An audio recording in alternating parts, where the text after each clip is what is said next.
Hello my dear students, welcome back my YouTube channel PK royal education.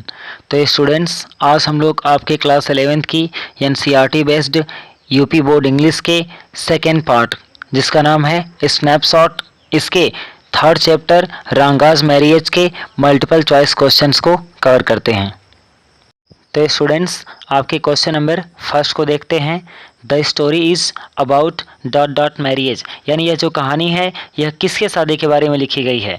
तो आपका answer होगा option D का रांगाज, यानी यह जो कहानी है यह रांगाज मैरिएज यानी रांगा की शादी के बारे में है।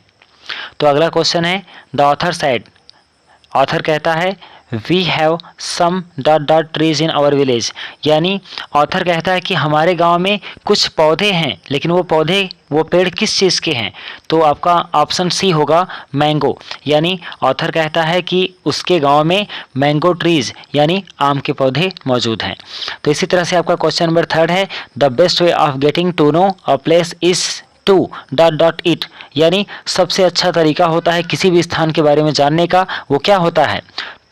तो आपका ऑप्शन होगा डी विजिट, यानी उस स्थान को विजिट कर लेना, उस स्थान पर चले जाना, उसको भ्रमण कर लेना।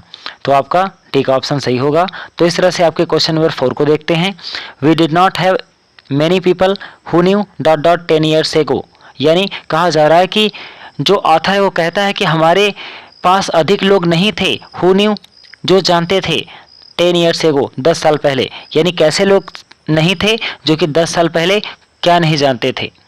तो आपका आंसर हो जाएगा ऑप्शन ए इंग्लिश, यानी ऑथर कहना चाहता है कि हमारे गांव में 10 साल पहले अधिक से अधिक लोग नहीं थे जो अंग्रेजी जानते थे। तो इसी तरह से आपके क्वेश्चन नंबर 5 को देखते हैं। Village accountant was the first one two send his son to dot dot, यानी जो विलेज अकाउंटेंट था, जो गांव का लेखपाल था, वह प्रथम व्यक्ति था जिसने अपने बेटे को भेजा था। कहाँ भेजा था? तो आपका ऑप्शन बी होगा बेंगलोर, यानी उस लेखपाल ने अपने बेटे को पढ़ने के लिए बेंगलोर भेजा था। तो इसी तरह से आपके क्वेश्चन नंबर 6 को देखते हैं। रांगास, यानी जो रांगा की dot dot was a great event, यानी रांगा का क्या ऐसा था, वो कौन सी चीज़ थी जो कि एक बड़ा सा इवेंट बन गई थी। तो आपका आंसर हो जाएगा होम कमिंग, यानी रांगा की जो घर वापसी थी वह एक बहुत बड़ी इवेंट बन गई थी, बहुत बड़ी घटना बन गई थी। तो इसी तरह से आपके क्वेश्चन नंबर 7 को देखते हैं।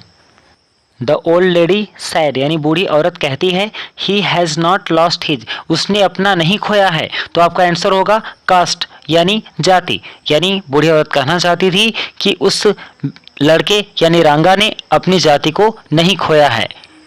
तो इस तरह से स्टूडेंट्स आपके 7 क्वेश्चंस कंप्लीट हुए। अब चलिए आपके क्वेश्चन नंबर 8 को देखते हैं। यानी जो रांगा होता है वह शादी न करने का निर्णय करता है, बिकॉज क्योंकि he wanted a dot dot girl, क्योंकि वह एक लड़की चाहता था। तो वह कैसी लड़की चाहता था? तो आपका ऑप्शन नंबर ए हो जाएगा मैच्योर, यानी वह एक मैच्योर लड़की चाहता था, वह एक परिपक्व लड़की चाहता था जो कि मानसिक और वैचारिक रूप से परिपक्व हो, समझदार हो। तो इसी तरह से आपके क्वेश्चन नंबर 9 को देखते हैं। I made up my mind right then that I would get him dot dot, यानी ये जो ऑथर होता है श्यामा, ये कहना चाहता है कि तभी से मैंने क्या कर लिया, निर्णय कर लिया दैट की आई वुड गेट हिम मैरिड, यानी मैं उसकी शादी कराऊंगा। तो इस तरह से आपका ऑप्शन नंबर बी सही होगा। तो इसी तरह से आपके क्वेश्चन नंबर 10 को देखते हैं। रामा रावज निस, यानी जो रामा राव की निस यानी भतीजी थी, वाज अ प्रेटी गर्ल, एक सुंदर लड़की थी, ऑफ डॉट डॉट, यानी 11 वर्ड्स की, यानी कह सकते हैं कि आपका ऑप्शन नंबर डी सही होगा, यानी जो रामा राव की भतीजी थी वह 11 वर्षीय एक सुंदर लड़की थी। तो आपके क्वेश्चन नंबर 11 को देखते हैं। The name of the girl married to Ranga, यानी वह लड़की जिसकी शादी रांगा से हुई, वाज थी, कौन थी? तो आपका ऑप्शन हो जाएगा बी, यानी रत्ना, यानी वह लड़की जिसकी शादी रांगा से हुई वह रत्ना थी। तो आपके क्वेश्चन नंबर 12 को देखते हैं। Ratna came to narrator's house, यानी जो रत्ना होती है वह कथाकार के घर पर आई। इट वाज, यानी वो दिन कौन सा था? संडे था, मंडे था, सैटरडे था या फ्राइडे था? तो आपका आंसर हो जाएगा फ्राइडे, यानी ऑप्शन नंबर सी आपका सही होगा, यानी जिस दिन रत्ना कथाकार के घर आई वह दिन फ्राइडे था, यानी शुक्रवार था। इसी क्रम में आपका अगला क्वेश्चन है हाउ कैन वन एक्सपेक्ट, यानी एक व्यक्ति कैसे आशा कर सकता है, वर्ड्स की जो शब्द होते हैं टू मैच एक्शंस, वह कर्म से यानी क्रिया से मिलते हैं। In this days of dot dot, यानी इन दिनों में, किन दिनों में, कलयुगा, यानी आपका ऑप्शन नंबर बी सही होगा। यानी ये कह सकते हैं कि इस कलयुग के दिनों में कोई व्यक्ति कैसे कह सकता है कि जो कथनी होती है वह करने से मिलती है, यानी जो कोई कहता है वह उस काम को करता भी है।